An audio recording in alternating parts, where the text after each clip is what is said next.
Brazilian Shirt Name Podcast with Dotun Adebayo and Tim Vickery.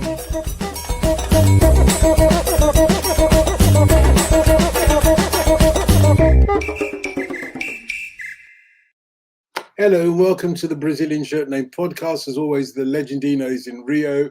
I'm in London, and our guest, our good friend Joe Gould of the International Window Podcast, is with us. Where are you precisely in the United States? Cincinnati. So we've got three the hard way: London, Cincinnati, and Rio. They're not in competition. We'll work together on this one, guys. Great to have you with us, Joe, on this. Oh, and by the way, before I forget, you've now officially got a Brazilian shirt name. I do. Oh my goodness, what was it again? Goldfinger. Yeah, Goldfinger. Yeah, we're all going to do it like that. Yeah. I thought you'd let me do it on my own. I don't know the rest of the lyrics, but each time I announce it, Goldfinger, and Tim will chip in as well. I will. I think we should start in this international window by talking about Brazil in particular.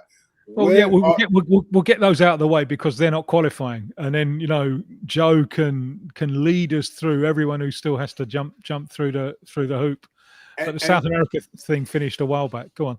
Sure. No. I was going to say absolutely, but let's just talk about Brazil because there are so many issues around Carlo Ancelotti, for example, and the players having the hump with, if they're Real Madrid at least, Vini Jr., etc., having the hump with their coach, Xabi Alonso, and they'll get together now. They'll have an opportunity rather than just texting each other about, how much they don't like the coach. They'll get an opportunity to sit face to face, won't they?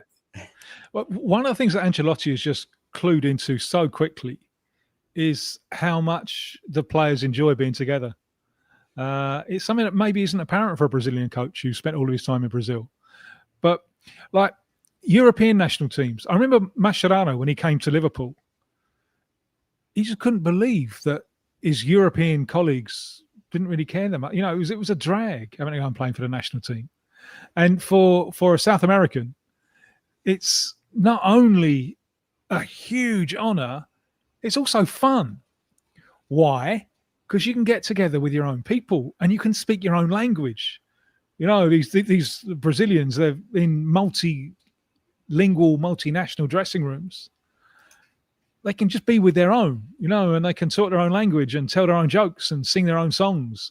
And so there is a joy of being together. And Ancelotti's really picked up on that. And that I think is interesting. What he's going to do with the team, that they play Senegal at the Emirates on Saturday, and then they go to Lille in northern France to play Tunisia.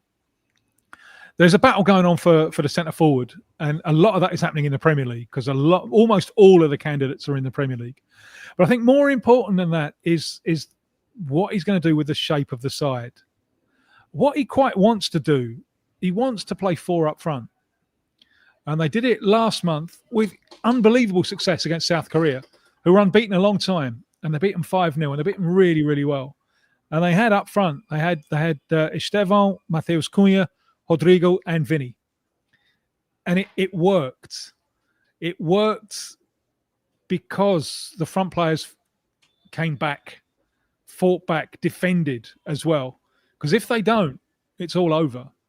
The game before Ancelotti took over, the reason he took over is they got hammered 4-1 by Argentina. And they went four up front and the four didn't come back and Argentina just walked through them. So one of the things that these friendlies are about is to try and, can they do that balance? Can they get that balance? Can they really play four up front with two in the midfield, one of whom is Casemiro at the 8? Casemiro will be 34 in the World Cup. Can they really do that? And we found out with this squad who the substitute for Casemiro is, because they don't have a likely substitute until they have dug up Fabinho, once of Liverpool, who's been in Saudi now for a while. No one really saw that coming, but you can't see an obvious other substitute for that Casemiro role. So that's one thing to look at for these games. Will they go four up front against Senegal? Senegal are dangerous. Senegal beat them 4-2 last time out. Senegal are dangerous. Can they do that against good opposition?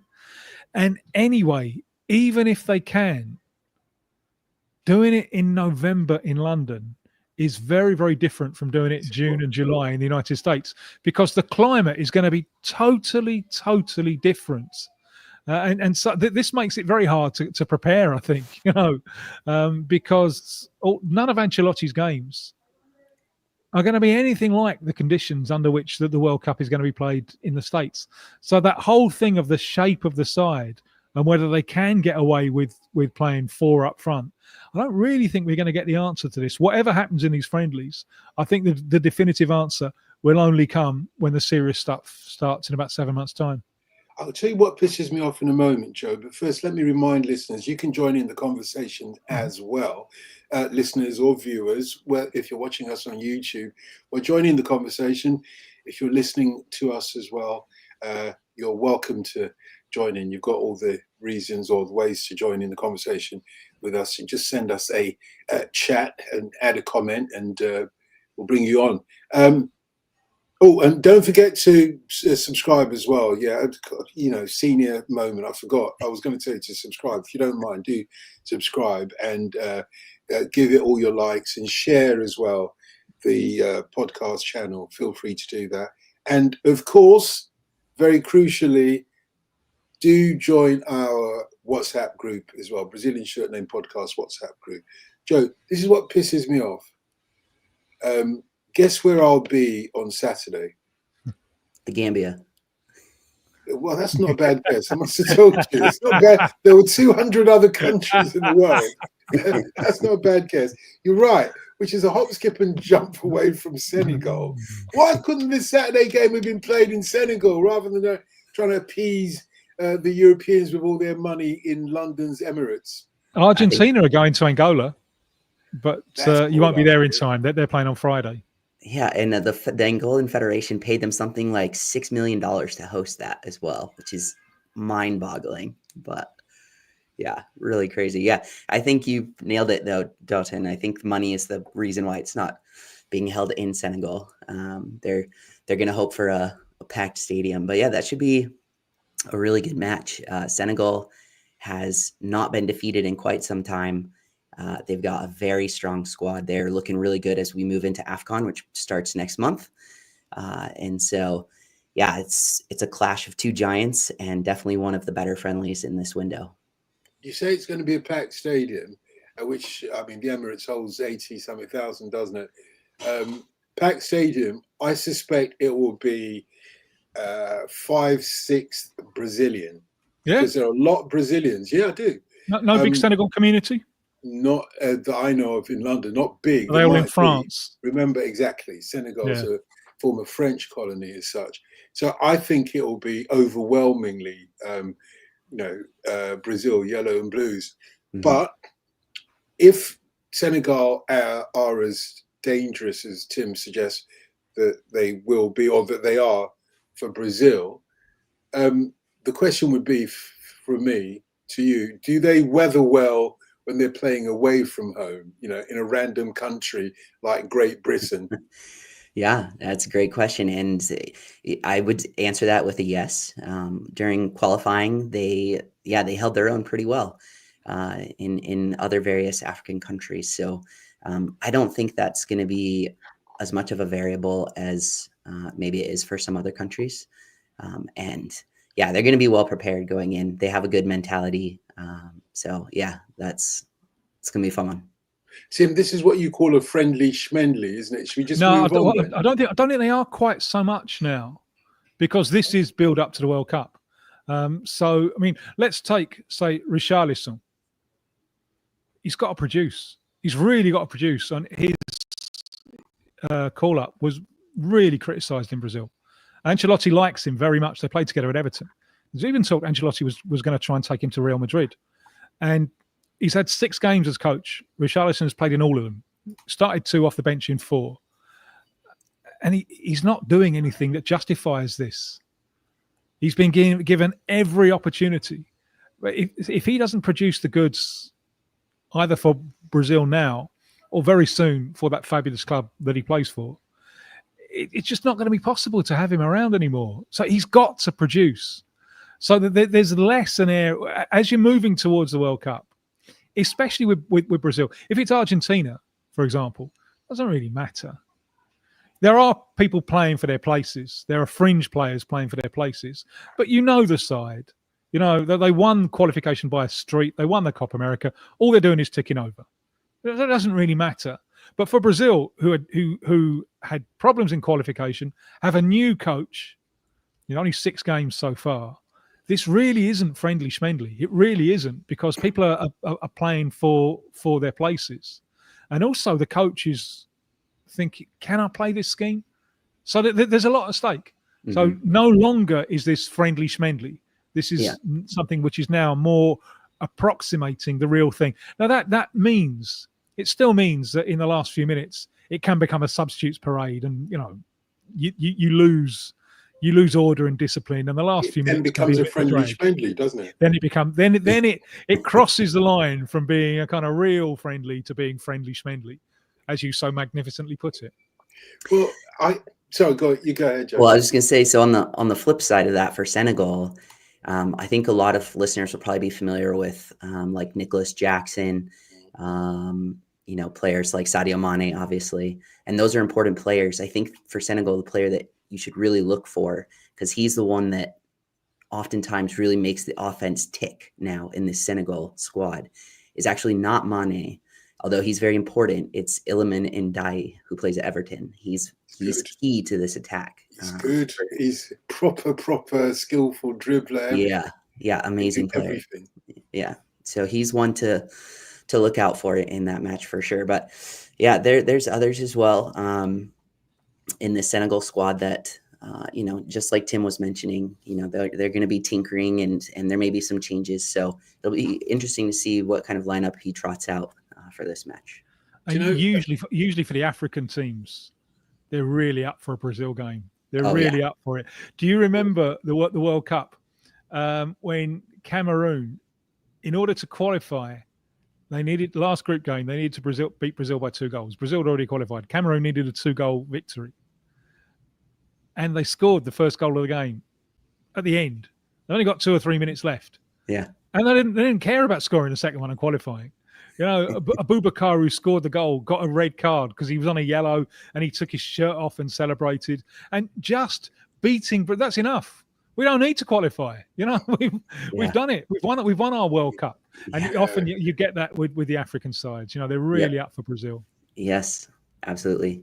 Totally agree. And that's a good transition if we want to talk about the African playoffs that are about to take place. In fact, they've already kicked off. Nigeria and Gabon are 10 minutes in right now. 0-0. Nigeria losing by 0-0.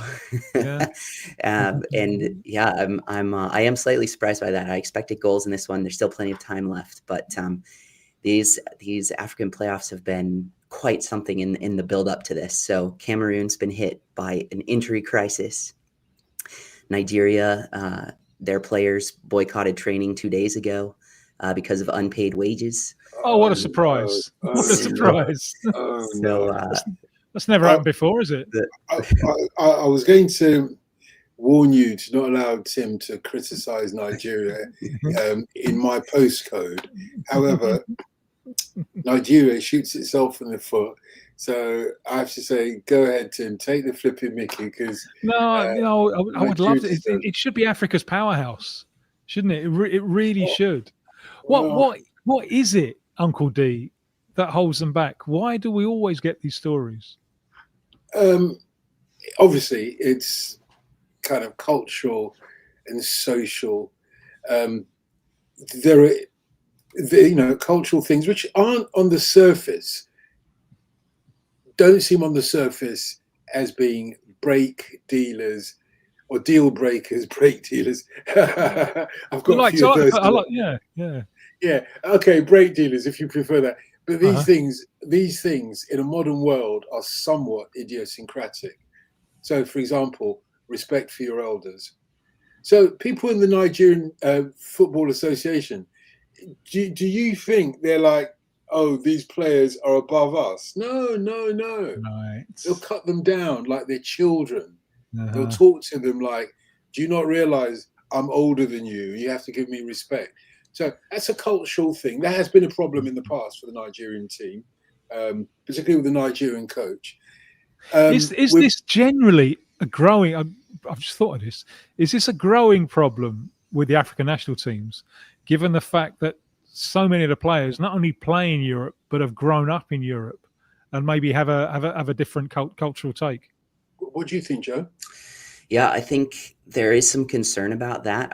I've seen and read various things that kind of allude to that point and how strong are those ties back to the motherland, right? And so, is it a problem? I don't know if I would deem it as necessarily a problem, but could it be something that escalates in the future? Yeah, potentially. I guess that's my 2 cents. I would say there's a difference. So there are some countries that aren't as acute in their social structures as Nigeria is. And also there are some players, remember, who bankroll their teams. George Weah famously bankrolled the Liberian team. Emmanuel Adebayo famously bankrolled the team from Togo. So was it Togo or Benin that he played? It was Togo. It was Togo. Do you remember the ambush when they were lucky to survive the ambush during the 2010 World Cup? I think it was. That bus, from what I heard, I might have got the details slightly wrong, but I think that the bus they were on was paid for by Emmanuel Adebayo. That the footballers' flights were paid for by Emmanuel Adebayo. So you can't be in that situation and then somebody from the federation saying, "Do you know who I am?" No, it doesn't work that way. But, so I think there is. This shouldn't be necessary, should it? Because FIFA bankroll a lot of this. So there's something wrong there, isn't there? Okay. Nigeria is famous for corruption, but I don't think that's the real problem. If players are not being paid, the amount that they should be paid is really nothing compared to what they're paid in their European leagues. Or if you're in the Premier League, that's just peanuts. But it's the principle, isn't it? I'm here to sacrifice myself for my country, and my country is not doing the very, very respectful, decent thing to do, which is like, look, I know this ain't much money, but go and have it. Yeah. And well, there's got to be a new generation. Generational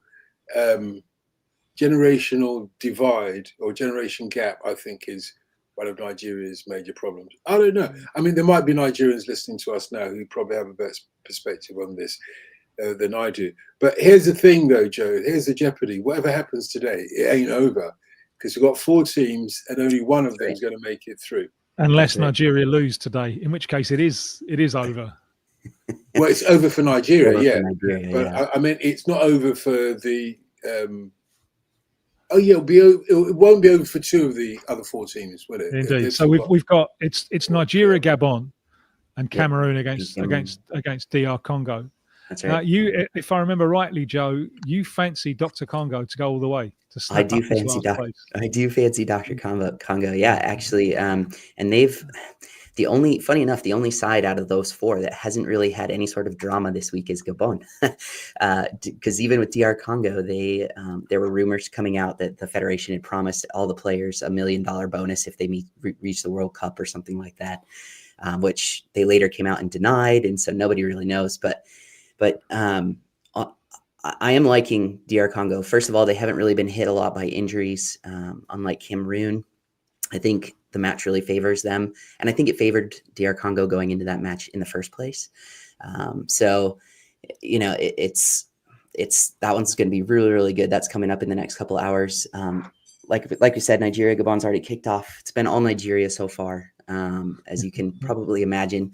They started with an interesting lineup. They've only got really 2 midfielders. They got Ndidi and Iwobi, and then they basically put, as Tim was talking about earlier with Brazil, they put 4 attackers up top to really go for the goal. So they've got to. They haven't got a choice. That's right.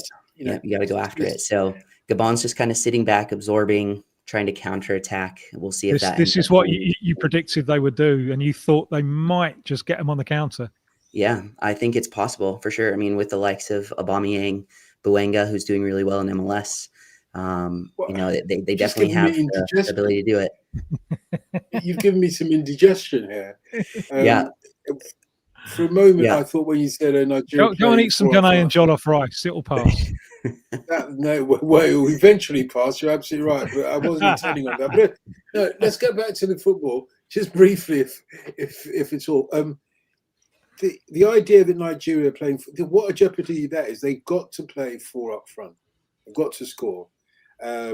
Gabon are no mugs, but if their game plan is, okay, we're playing a game of chess here, Nigeria have to play 4 up front. So they've lost 2 in midfield at the very least. Mhm. And maybe, one of their central defenders has had to push up as a midfielder or whatever. And Sounds like one of those games where the first goal is key, isn't it? And it almost just happened. So Osman had a header just now. It almost just opened up the scoring. But yes, it is a very open game for sure. And so as we move on, whoever wins this will play the winner of Cameroon, DR Congo, and then whoever wins that goes to the playoff in March. And we'll see if they can navigate that as well, because in the other playoff that's happening in Asia, Iraq has already taken the lead against UAE. Oh, and UAE just equalized actually, so it's 1-1 there. So have you got all this on screens? I do. Surrounded by... Yeah, I do. He's a football nerd, mate. That's what you do, isn't it? That's what you do.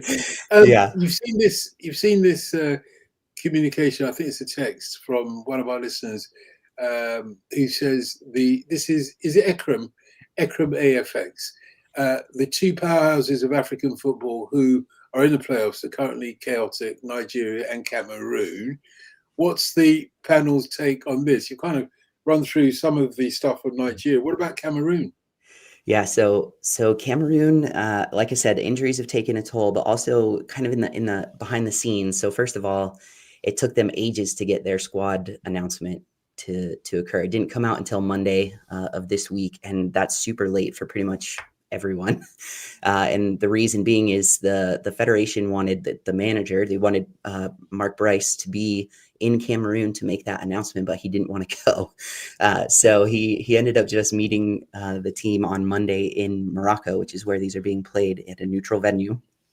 And that's when they decided to release it. But there's a little bit of tension there between Bryce and the federation, which is run by Samuel Eto'o, who has not actually, he hasn't done a bang up job. I think there was hope that he would, but I think, he has a good aura, right? We know a lot about that from his time as a player, but I think that is the extent of it in terms of administrative duties and things like that. He falls a little bit short. There's no way you're going to get a former footballer, particularly one like Eto'o at the top of his game as he was, one of the best, maybe one of the best 3 or 4 players in the world at the time. Right. You're no way going to get him to sit behind a desk with a pinstripe grey suit and sort out the filing. For goodness sake, you've got to make better use of these people.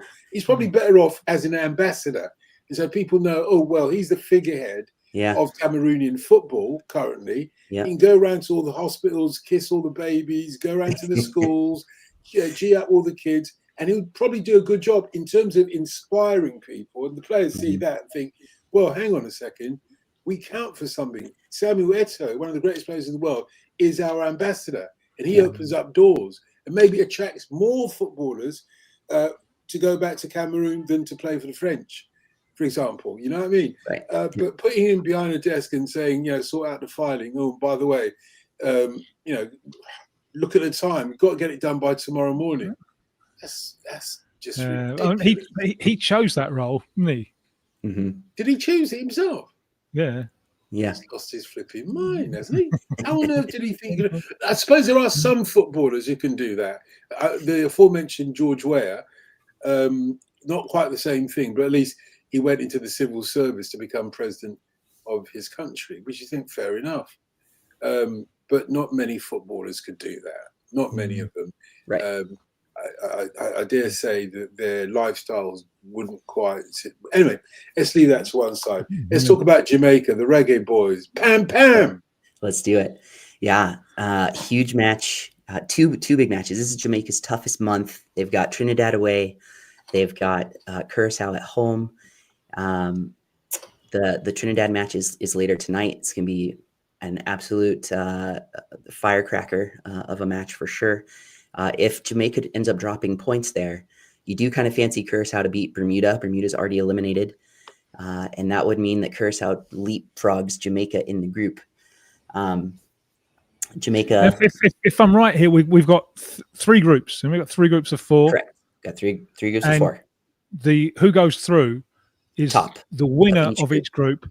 Yep. But also of the 3 groups, 2 of the runners up go into a playoff, or they go straight through. They're going to the playoff. They go straight to the playoff in March.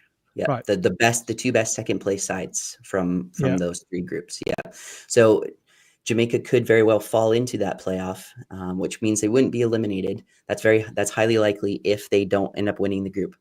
Now, obviously, Jamaica is a very strong team in terms of CONCACAF and in terms of the teams that are in their group. So you would expect Jamaica to come away with 3 points from Trinidad and to get that qualifying spot. But if they do win tonight, that sets up another real strong game, a real great game on Tuesday night against Curacao in Kingston. Direct fight for the first place. That's right. Direct fight for the first place in that group. But Jamaica's got home advantage. Jamaica has home advantage. It's always tough to go play at the office. The office, It always makes me think about David Brent walking around the city. Against the Soca Boys, as Trinidad call themselves. Mm-hmm. I'm sorry, as efficient as the Soca Boys are, I never ever thought they're on the level of the Reggae Boys in any case. But I think you'll find that the Reggae Boys have extra motivation as a result of Hurricane Melissa that devastated so much of the country, and they know because they're close to their fan base in Jamaica. The fan base wouldn't let you be otherwise. They're close to the fan base in Jamaica enough to know what a difference it would make for the entire country. Everything between now and the World Cup, because basically Christmas is cancelled there. Yeah. And, people need something to hang on to. And I'm not sure. Yeah. I mean, I don't know about Venezuela, but I'm not sure that the Soca Boys can withstand the momentum of Jamaica. There are 2 boxers who are fighting this weekend at the Tottenham Stadium. And it's a sellout. And these are 2 boxers who are the sons. Oh, is it Ben Eubank? Ben Eubank too. Ben Eubank. Yeah, Ben Eubank too. Their parents were Chris Eubank. I made a lot of money on the first fight, You made a lot of money. I made a lot of money on the first fight, yeah. Mate, no one had heard of Eubank, but I knew him from the way out. I got a mate who's obsessed with boxing, and he likes eccentrics. And he spent a lot of time trying to make a surrealistic film about Chris Eubank when he was on the way up before anyone had heard of him. So I knew he could do it. Yes. Yeah, I knew he could take Nigel. If he liked the fame, he's a pugilist. Pugilist. Yeah, he got a lift, just like Mike Tyson, but do not act with Chris Eubank as he's more of an English gentleman with a lift. Yeah, he is just an obstacle of width I must dispose. Absolutely brilliant. It's funny. When James speak, I'll give him that. Although he fell out with his son, they didn't speak for a few years. This is part 2 of the second generation's fixtures or mismatch to a certain extent, because they're making a lot of money. This is part 2. They made a lot of money first time because the legacy of their parents. 3, I think, immortal battles. Was it 2 or 3, Tim? I think I certainly remember 2. Yeah, there was. I might have been away for the third one if there was, but I certainly remember 2 very, very clearly. Their parents made a lot of money on that, so they're doing part 2. But what I was going to say about it, somebody told me at the time with Eubank and Ben, when I asked, who's going to win, a lot of the black community in Britain generally always felt that, a Smalley, as they call themselves, A smallie is any other Caribbean island that was once part of the British Empire that isn't Jamaica. So Jamaica is a yardie, they're the big ones out there. Everybody else is a smallie. And somebody said to me, you honestly think a smallie from Barbados can beat a Jamaican? Have you lost your freaking mind? And that's what I would say is the problem here. Psychologically, Jamaicans will look at that game against the Soca Boys and say, we're not having that, not this time. They might have got one over on us before, but not this time, not after Hurricane Melissa, etc. How many of these players, Joe, these Caribbean, how many of these players are diaspora? Caribbean. We're not American yet, Oh, you can say Caribbean, but Tim, you cannot, please. Are you talking about in the Jamaica squad? Jamaica and Trinidad. Yeah, quite a few. A lot of them. I don't have an exact number for you, but there are quite a few who would fall under that category. And Dotun, I think you're right. It's interesting though, because Jamaica has already lost away to Curacao. So if Curacao fits your small island, well, then nobody really talks about Curacao as it does fit. No, fair point. It does fit. I said, why did I say Venezuela earlier on though? I don't know. We let it slide. It's all right. We let it slide. Curaçao's only Curacao, okay.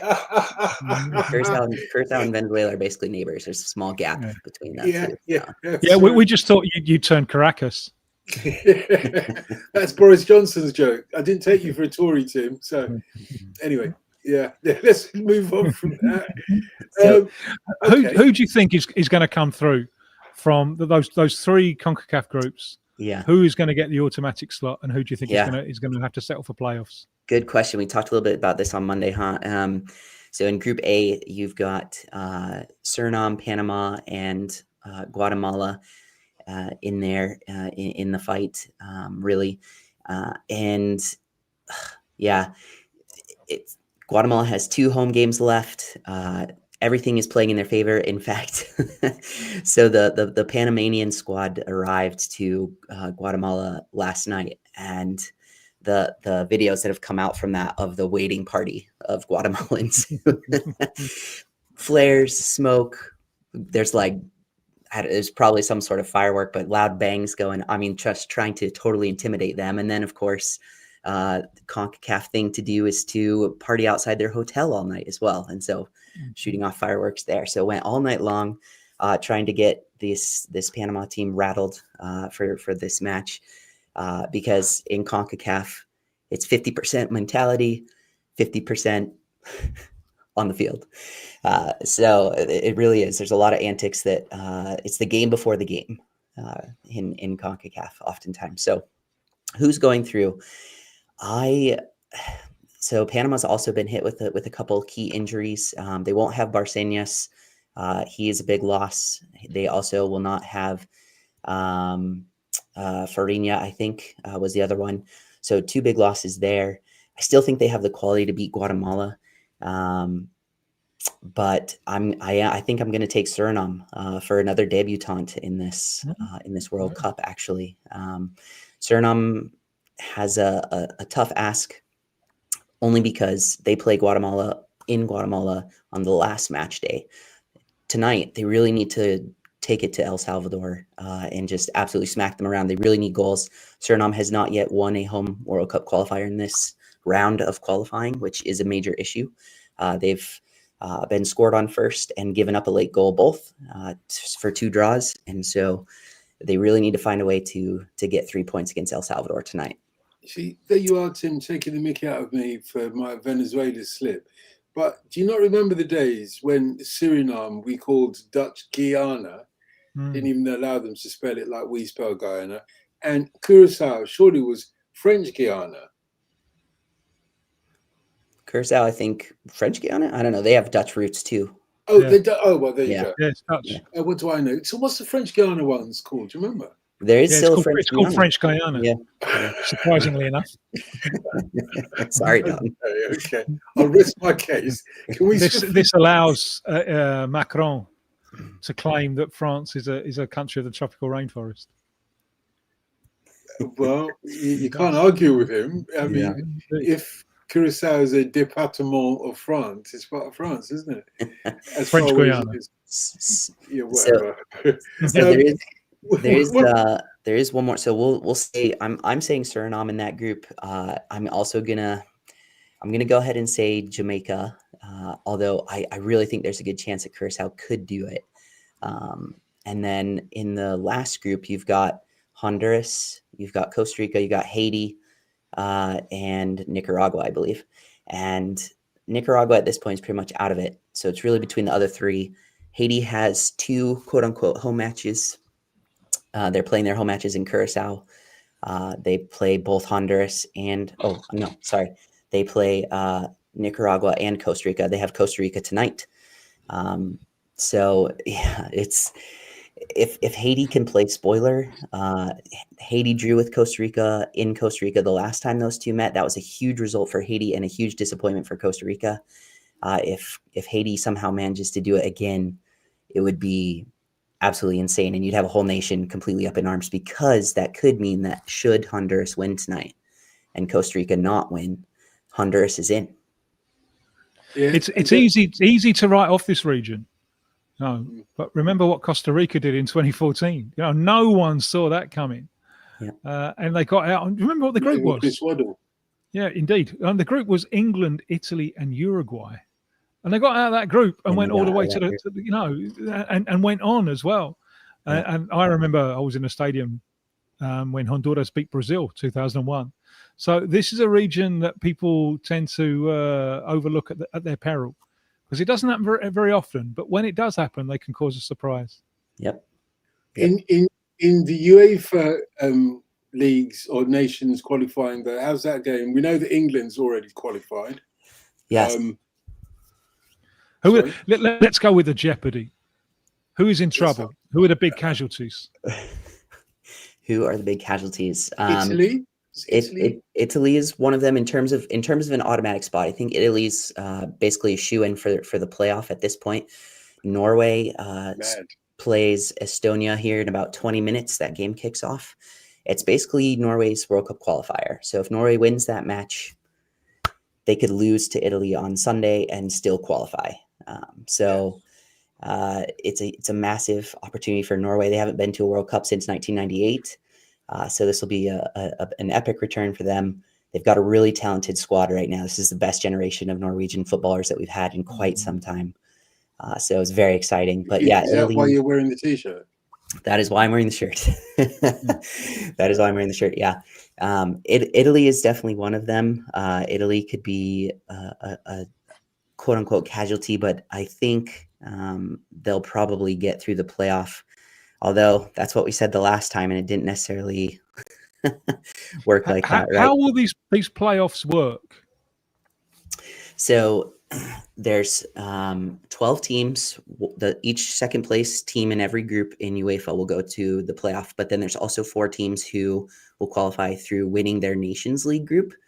The last Nations League campaign that finished, last year. This time last year it finished.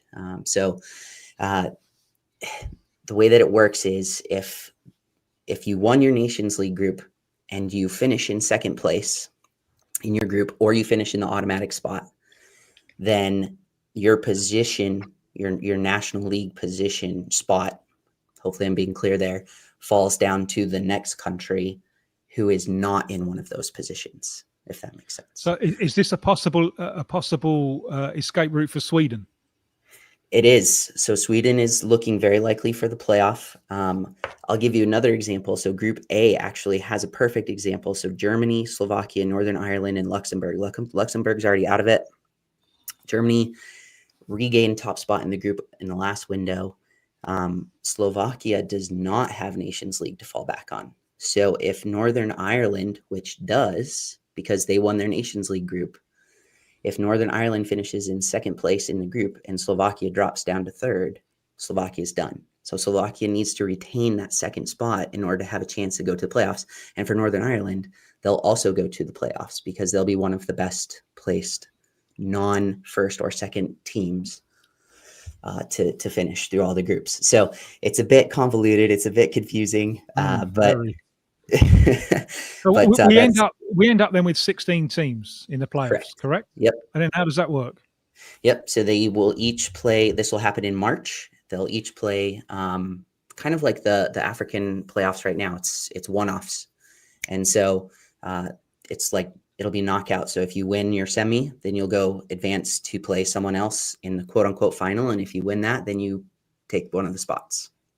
So that's 8 games leading to 4 games, and the winners of those 4 games are the ones that qualify. That's right. That is correct. Yeah, that is correct. So some other ones that are looking good. Kosovo actually has been a real surprise, and you alluded to it earlier, Tim, with that they're in the group with Sweden.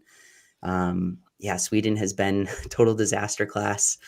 They let Tomlinson go. They brought in Graham Potter, and we'll have to see what he can do with Sweden in a very short amount of time. And they only brought him in on a temporary contract. They want him to get Sweden to the playoffs and advance through the playoffs, and then they'll have further discussions with him after that and see if they'll decide to keep him for the World Cup.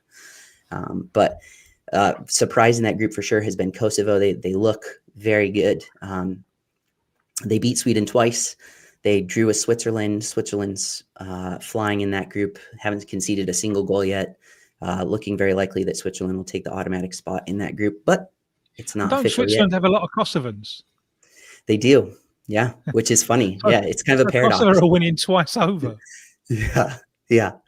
It's a funny thing. But yeah, because of the neutrality of the country and whatnot, there's a lot of immigrants that end up going there, and then their children want to play for Switzerland. So, yep, that is a thing. I think sorry, go ahead. No, you go. I was just gonna say, I think in Group C, it's a real straight battle there for that automatic spot between Denmark and Scotland. Scotland, maybe surprising just a little bit. We thought they would do well. I thought Greece might do better, but Greece has already been eliminated, which was disappointing for us. But happy to see Scotland in there, and Denmark and Scotland play each other in the final qualifying game. So that will probably be a straight shot for who ends up going. So that'll be a good one. You've also got France will probably qualify today. They play Ukraine, but then that second spot in that group could be an interesting tie. Hey, just before we go there, I'm just looking at Group C. Mm-hmm. Like you say, 2-horse race for the top qualifying spot between Denmark and Scotland, with Greece and Belarus also in their group having been eliminated. So I'm presuming, and each one of those teams are playing one of the other. So it's Denmark versus Belarus on Saturday, then Greece versus Scotland on Saturday. Yep. This is a case, isn't it, then, of who can beat the eliminated teams the most? Who can score the most goals against the eliminated teams? Mm-hmm. Yeah. I would have thought that's the only point for Denmark in playing this, and Scotland in playing this as well. So really, it's who can batter who the most. Greece are strong. I can't see Scotland getting a huge amount of goals against Greece. Denmark are so strong. I can't see Belarus putting up too much opposition to Denmark. So on paper, that looks to me like Denmark are going through, even at this stage. Denmark. Where is their game? Is it Scotland or wonderful Copenhagen? It's in Greece. It's in Scotland.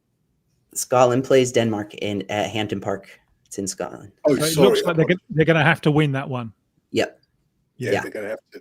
Yes, should be a really, really good match. And I honestly wouldn't put it past Scotland. I mean, they play well at home, but Dotun is right. Denmark is very strong, so it should be a very interesting game. I think the first time those two played, it was 0-0, if I'm not mistaken. It just ended as a stalemate. So lots to decide there for sure. And yes, Denmark already has a hefty advantage in terms of goal difference in that group. So really, if Scotland's going to do it, they have to beat them outright. If we're being honest. So it's not just about battering them then, or it's not just about battering Greece, which they're not going to do. Okay, so we're on Group D now. France, Nobody's surprised at them being automatically in the top position. They're going to go through, aren't they? So you think that Iceland can overtake Ukraine and have a I have think shot there's at a second? possibility, yeah, because look, if Iceland wins today, they're away to Azerbaijan, which is, travel and all that it's a tough place to go. But this Azerbaijan team was really, really poor. In fact, they were being coached by the former Portugal manager, whose name is completely escaping me right now. But then they made a switch after the September window and brought in a new manager who is from Azerbaijan. And he's actually made them play a lot better. So we'll have to see. But if Iceland comes away with points in that game and France beats Ukraine today, that brings those two level on points, and then they face each other in the last day. And the goal difference right now is already really tight. So Ukraine has +1, Iceland has +2 at the moment. And so, yeah, it could really come down to the wire there. Now, Iceland with 2 away matches in this window, that's tough. Obviously, like I mentioned before, they're going to Azerbaijan. Then they go to play Ukraine and Poland. But again, this Ukraine team until recently hasn't actually played that well. They kind of found their form in the last window. And so one of the things that we're watching for is if they can continue that. So, yeah, I think that there is a possibility that Iceland does potentially grab second place in that group. Do you know, guys, we spent so much time talking about how rubbish Nigeria is and how the sort of social generation gap is dividing the footballers from the federation, that I suddenly realised the European group's got however many, is it about 15 different groups, and we're only on 4. So Yeah. We've got Spain in Group E. They're clearly the favourites. Have they qualified yet? Have they gone through? They're not through officially yet, but No. it's Spain and Turkey in that group, and that's all you need to know. Yeah, that's all you need to know. But yeah, in that group, Turkey at 9 points aren't doing bad in second place. So it's Georgia and Bulgaria that will be the whipping boys. But because Spain's already qualified through, one of those other whipping boys might get elevated. Georgia just has a mathematical chance. Yeah. Of overturning Turkey, but that would take a lot, wouldn't it? It would take. And it's similar when Portugal are done and dusted, really, aren't they? Yeah. In the next group, there's that battle. Hungary, who've probably been disappointing, I would imagine, with the Republic of Ireland battling it off for the second spot, and in the playoffs, who do you imagine coming out on top, Hungary or Ireland? I think it'll be Hungary, mostly because Portugal plays Ireland later today. And if Portugal wins that game and Hungary wins against Armenia, which I expect them to do, then that's it. That's it for Ireland. They're done. By the way, talking of Georgia, Georgia's always on my mind. Yeah, I was lame. I missed the opportunity, didn't I? That's save that one for a rainy night, I think. I'm working 8 days a week, mate. Come on, I haven't got time to be saving stuff. Anyway, Group G, Netherlands at the very top there. But that looks like an interesting group. Yeah, so this is now really a 2-horse race, and it would clearly favor the Netherlands, I think. But those two actually play each other. So if Poland can get a result, if Poland can get a result, then that would be massive, and everything. Where's that? Where they play? Which country? That's a good question. Poland. They're playing in Poland. Are they playing in Poland? Friday. Yeah. Tomorrow. Wow. Yeah. Biggie. Huge. Why is there 5 teams in that group? So back when the draw occurred, it goes back to Nations League, actually. So those teams that were in the Nations League playoffs are the teams that are in the 4-team groups.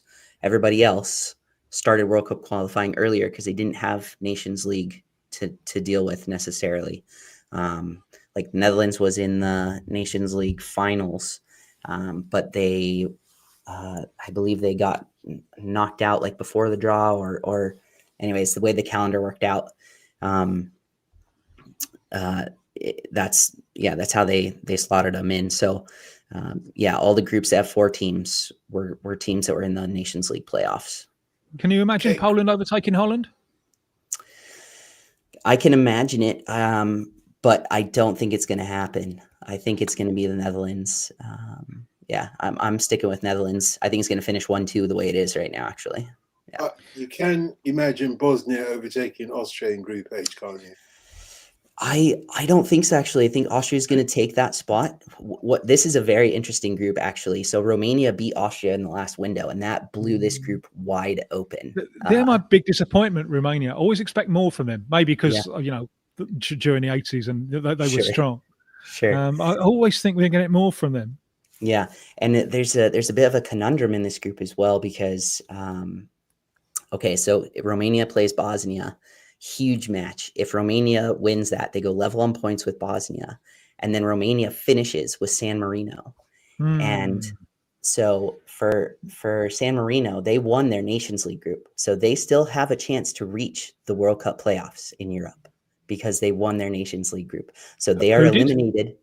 They are eliminated from their World Cup qualifying group, but because they won their Nations League group. Who won the Nations League group? San Marino. San Marino won their Nations League group. Yes, they did. I just couldn't believe you'd said it. Is that San Marino? Marino won their Nations League group. Yeah. So they're going to be in the playoffs. Mate, they almost beat England. Did you forget that? So here's the thing. This is where it gets really convoluted. And I'll do my best to try to explain this well. But should Romania beat Bosnia, then in the last match day on Tuesday, Romania needs to absolutely smash San Marino because Romania will finish in second most likely because Bosnia goes to Austria, and you would fancy Austria in that match. But B, Romania also has the Nations League to fall back on. So if Romania finishes in second place, then their spot drops down and opens up a potential door for San Marino to get into Good grief. to the World Cup playoffs. The world has gone mad. Yeah, you didn't let me finish my San Marino anecdote, by the way. What I meant to say was San Marino almost scored a goal against England. Do you not remember? Oh, they did. I remember. I was listening on the radio, and it was the great Jonathan Pearce. I remember it vividly. And so England kick off this game here against San Marino, brought to you by whatever lager, the only lager brewed with real Czechoslovakian yeast, and England are a goal down. I remember it. Yeah. Grind ladies and gentlemen. So here's the rub. It's even slightly more tricky for San Marino than that because ahead of them in the Nations League group standings is Moldova. Moldova needs Northern Ireland to finish in second place, and then Moldova will go to the World Cup playoffs. If that happens and Romania finishes in second, then San Marino goes. So there's some puzzle pieces here that have to be sorted out, but the possibility exists. They think it's Moldova. It is now. I saw that a mile off, Tim. Rubbish. The moment you said, so they thought, I knew what was coming. Anyway, we've already talked about Group I, Norway and Italy. Anyway, so let's move on to Group J before Tim tells any more jokes. Yeah. I'll get me coat. This is going to be Belgium. Any chance of Wales? Any chance? There is a chance. I think it's most likely we're going to see Wales in the playoff potentially, because North Macedonia also won their Nations League group, so they have a playoff to fall back on too. So the pressure's a little bit off of North Macedonia, but North Macedonia is a side that, fair warning, whoever draws them in the playoff should be weary of them. They are a tricky side. Did Italy, didn't they, last time around? Yep, that's right. Yep. Okay. Beware of North Macedonia. Yes. I think that message is loud and clear by now. Group K, England. Yep. Are Serbia really not going to make it? How on earth can this happen? I know, isn't that wild? I really think they will not make it. Albania has to beat Andorra, which they should do. And Serbia has to beat England. And we talked about this a little bit on Monday, but it's a huge game for Serbia. I mean, if they end up losing that game, which I would say there's a really good chance, then it's lights out for them. So this is their World Cup on the line in that match. Only England have qualified by a country mile. They're on 18 points at the moment. Albania in the second place are on 11. That's how big the gap is. But you would have thought, if this was many other nations, you'd have thought that, well, maybe they've got a chance against England. Serbia have got a chance against England, for example, or Albania have got a chance against England. So the England against Serbia is this evening, today, Thursday, and Albania versus England Sunday. But we know, who work and live here in Britain, that it's unacceptable, even though England have qualified, for them to be beaten by Albania or Serbia.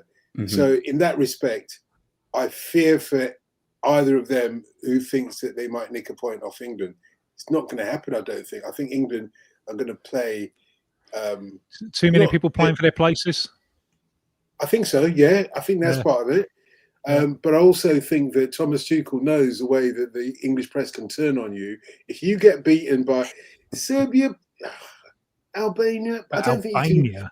Yeah, I don't think it's acceptable. As good as they are, they are quite good, are they not, Joe? Albania, they wouldn't be on 11 points otherwise. So I don't think Albania is as good as England, but Albania has impressed. They have done a good job. Last window, they got that massive win against Serbia, which has put them in this position. So yeah, they've done really well. They are a good side. They're not as good as England, but yes, they are a good side. So finally, we get to Group L, which has got some interesting teams in it, and the Faroe Islands being Joe, can it happen? Faroe Islands. They have to beat Croatia to do it, which I don't think that they'll be able to do that. But you have to give the Faroe Islands absolute credit for being in this position this late in the game.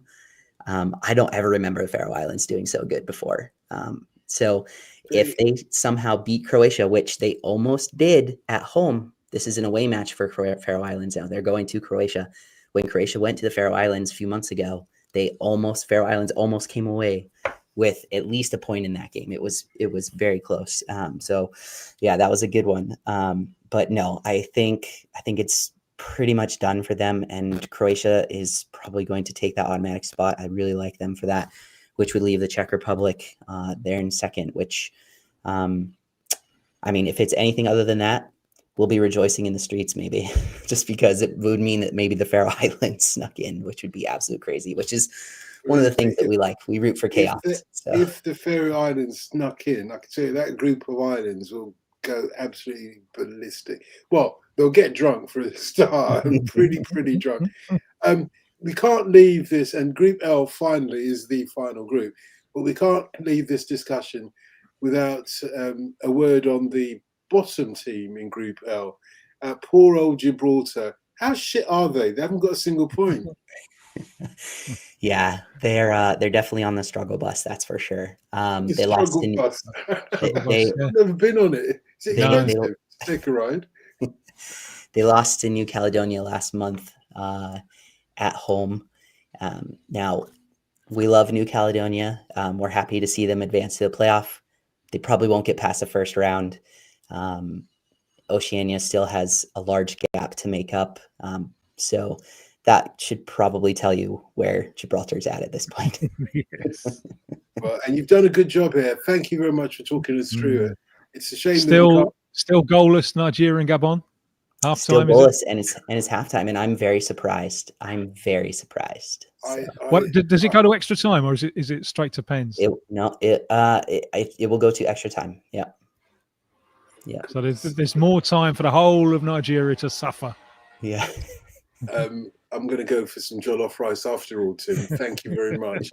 You did it to me. No, Joe, absolute pleasure. Yeah. And where can people get hold of the international window? Yeah, you can follow us on Twitter or X or whatever it's called these days at Window INTL Pod.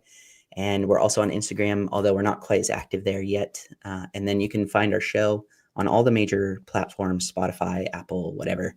And our preview is out for this window. So you can go listen to that. Yeah, we're dependent on you to put a few quid on any teams. I'm not going to put any money on any team. I'm not a gambler. If I was to gamble, I would put a penny on any teams before speaking to you. You seem to know your stuff, and thank you. And let's do it again very soon. Appreciate that, Tim, as always. Looking a bit jazzy in your open shirt.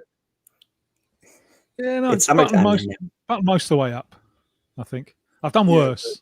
Yeah.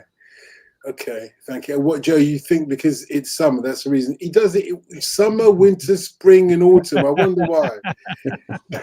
Thank you very much for joining us for this edition of Brazilian Shirt Name Podcast. We do it every Wednesday and Thursday. Thursday is Global Soccer Interactive, which you can join in, obviously. And on Wednesday, we generally take one topic and rinse it out, or 2 or 3 topics, as it were. But important, follow us, please, on WhatsApp. Join the WhatsApp group, which is football, Brazilian Shirt Name. I got confused for a moment.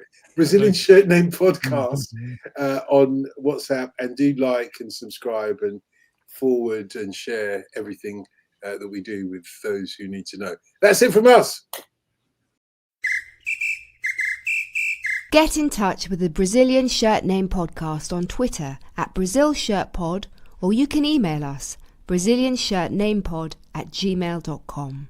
Thanks for listening. Don't forget to subscribe, rate and tell a friend. The Brazilian Shirt Name Podcast is an 1129 production.